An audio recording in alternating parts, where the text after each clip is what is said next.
Não é o tempo propício que define os frutos. É através desse título que Deus vai falar em nossos corações. Vamos à palavra do Senhor, porque um culto sem a leitura da Bíblia não é um culto a Deus. Amém? Marcos 11, 12. Nós vamos ler 12 ao 14. Assim diz a palavra do Senhor. E no dia seguinte, quando saíram de Betânia, teve fome. Ou seja, Jesus teve fome. Vendo ele de longe uma figueira que tinha folhas, vou repetir, tinha folhas. Foi ver se nela acharia algum fruto. E chegando a ela, não achou senão folhas, porque não era tempo de figos. E Jesus, falando, disse à figueira: nunca mais coma alguém fruto de ti. E os seus discípulos ouviram isso, ou seja, imediatamente aquela figueira foi amaldiçoada por Jesus. E ela imediatamente, já no outro dia, apareceu seca, da raiz até o alto. Por que será?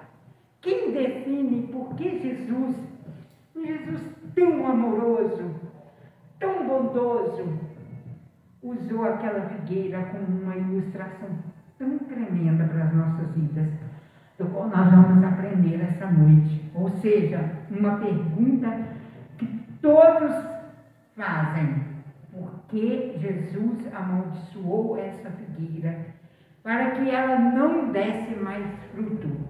Se ainda não era o tempo dela frutificar. Porque aquele tempo não era tempo de figos. Então por que Jesus foi procurar figos naquela figueira? Vocês já de cara já sabem por que Jesus foi ali procurar frutos? Quem gera frutos é uma figueira saudável, não é? Te garanto uma coisa, que ele não faria isso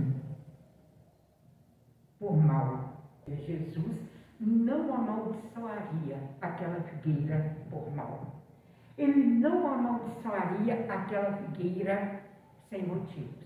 Um motivo teve, para que ele paralisasse aquela figueira ali imediatamente. A explicação é óbvia e vou passá-la a vocês neste momento. Esse acontecimento se deu após Jesus ter sua entrada triunfal ali em Jerusalém.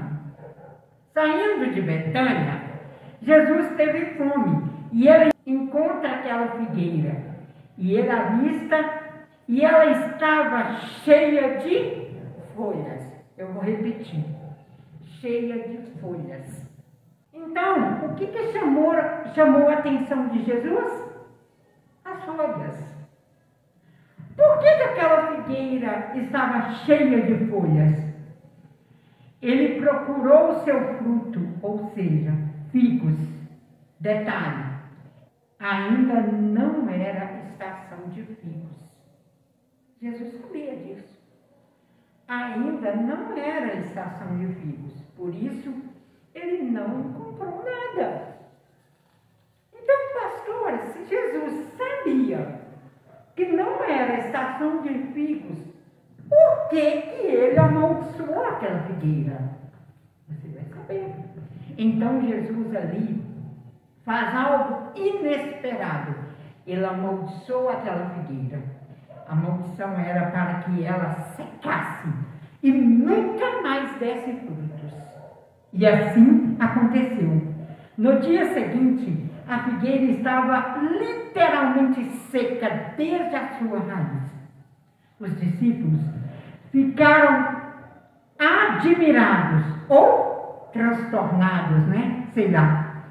Como aquela figueira ficou seca tão rápido. Jesus, logo de imediato, explicou para eles: se vocês tiverem fé, farão coisas bem maiores. Ou seja, ele usou aquela situação ali para explicar para os discípulos que se eles tiverem fé, eles fariam coisas muito maiores do que aquilo ali. Por quê? Porque Jesus viu a admiração deles por aquele fato. Então, por que você não faz coisas bem maiores? Pela sua falta de fé. Uma coisa aqui você pode ter certeza. O motivo de Jesus fazer isso é para nos ensinar algo mais ainda valioso. Você pode ter certeza disso. O motivo que Jesus fez isso aqui é para nos ensinar uma lição, para nós nunca mais esquecermos. E nós vamos aprendê-la hoje. Se lembra que a figueira não estava em sua estação de figos? Você se lembra disso, né? Desse fato. Se lembra desse detalhe? Mas ainda assim, Jesus procurou encontrar figos nela. Por que Jesus ainda assim procurou figos nela? Por um detalhe. Por um detalhe, Jesus ainda assim procurou figos nela. Qual o detalhe? Algumas figueiras, elas davam frutos cedo. E uma figueira com folhas crescidas já era para ter frutos. Uma figueira com folhas crescidas já era para ter frutos, ainda que seja verdes. Ou seja, o detalhe que frustrou Jesus era o quê? A aparência. Jesus não tolera aparências. Não estou falando de exterior, nossa aparência. Eu estou falando o seguinte, é demonstrar uma coisa que não é. A aparência é muitas das vezes enganosa. E a aparência daquela figueira era enganosa. E isso você pode ter certeza que frustrou Jesus. E hoje é o que tomou essa geração. A aparência. Ou seja, a aparência de crente. Mas não é crente. O que define um cristão? Você sabe o que define um cristão? Eu vou te falar. A Bíblia diz que o amor cobre multidão de pecados. Isso está lá em 1 Pedro 4,8. O que define um cristão que não é simplesmente alguém que aparenta algo, é o amor. É o amor. Por isso que hoje todo mundo está fantasiando uma situação. Ah, fechou ciclos. Ah, Deus manda perdoar, mas não conviver. Lá na glória, se ele tenta convencer Jesus disso, ele vai falar assim: se você não veio aqui para conviver, então você não merece o céu. Você pode ter certeza, porque lá nós vamos ter que conviver uns com os outros. A aparência de cristão, porém não é cristão. O fato de você não amar o próximo, você pode ter certeza que não te define como cristão. O ódio dentro de si não os faz gerar e vivem apenas de aparência para camuflar seus egos e não ter que se retratar. A aparência camufla o nosso ego, ou seja, simplesmente para não ter que retratar. A aparência, mas é simplesmente folhagem, não gera frutos de amor. Qual frutos que uma árvore gera? Principalmente o amor. Aquela figueira parecia madura, mas não era. Deixa eu te falar, o cristão, ele tem que ser um crente maduro. Não podemos mais tolerar infantilidade. Não é tempo mais de papinha, é tempo mesmo de ler alimento sólido, não é verdade? Lembremos que um acontecimento outrora desse, as pessoas de Jerusalém estavam ali gritando hosanas ao rei. O povo parecia pronto para aceitar o mestre, mas menos de uma semana depois queriam a morte de Jesus.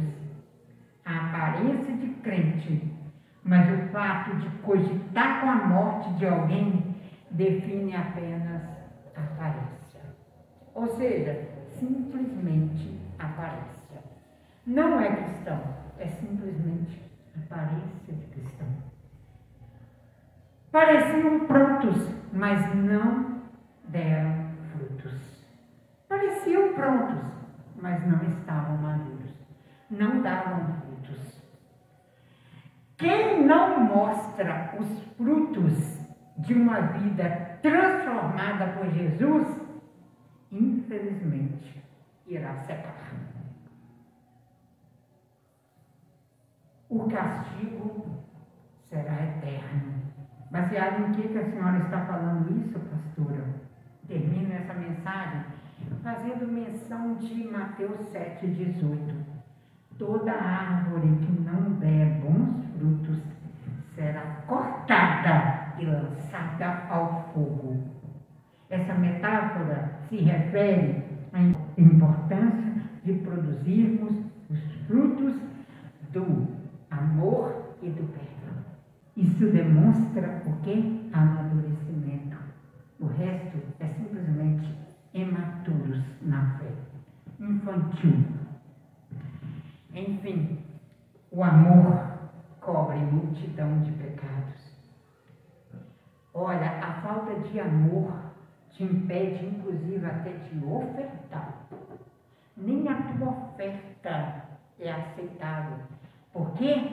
Porque lá em Mateus 5,23 fala o seguinte: ao trazer tua oferta ao altar e te lembrares que o teu irmão tem algo contra ti,